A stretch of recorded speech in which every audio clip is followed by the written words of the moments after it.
আমরা জনগণের উদ্দেশ্যে একটা স্পষ্ট বার্তা দিতে চাই। বাংলাদেশে একটা স্বৈরাচারের পতন হয়েছে, পুনরায় বাংলাদেশে নতুন কোন দল যদি এটা ভাবে বাংলাদেশের এই 2000 ছাত্র জনতা রক্তের উপর দিয়ে বেইমানি করে নতুন করে ভারত প্রেম দেখাবে, সেটা সম্ভব না। আমাদের ছাত্রদের প্রায় এক বিন্দু পরিমাণ রক্ত থাকা পর্যন্ত আমরা এটার বিরোধিতা করব, প্রতিবাদ জানায় যাব।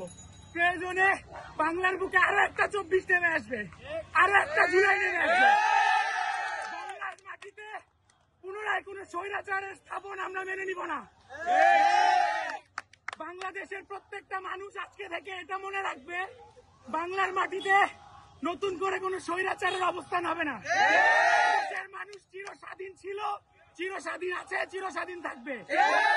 ভারতীয় আগ্রাসন সহ বহির্বিশ্বের কোন আগ্রাসন আমরা মানি না, মানব না। বিরোধী যেখানে লেখা সেখানে private public that's not matter, doesn't matter যে এখানে বলাই আছে বৈষম্য বিরোধী। সো আমরা মনে করি আমরা সকল সাধারণ শিক্ষার্থীরা এই সমাবেশ আসবো।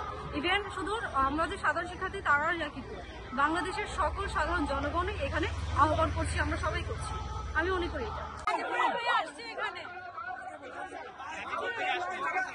সেই মুজিববাদের খবর দেওয়ার জন্য, আমাদের জাতীয় ঐক্য করার জন্য, আমাদের যে সংবিধান ছিল, যে আওয়ামী লীগ কেন্দ্রিক যে সংবিধান, সেই সংবিধানের খবর দিতে এসছি আমরা।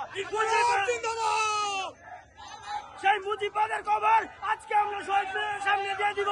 আওয়ামী লীগ কেন্দ্রিক যে সংবিধান ছিল, সেই আন্দোলন প্রত্যেকটা শহীদকে বিজড়িত রাখছিল। আমরা আরো বিশ্বাস করি যে যখন আমাদের এই শহীদগুলাকে আমাদের পিছনের দিকে নিয়েছিল এবং আওয়ামী লীগ যথারীতিভাবে প্রতিবিপ্লব করার চেষ্টা করছিল, এটা আমাদের জন্য প্রত্যেকজনের জন্য সবচেয়ে বড় একটা প্রশ্ন।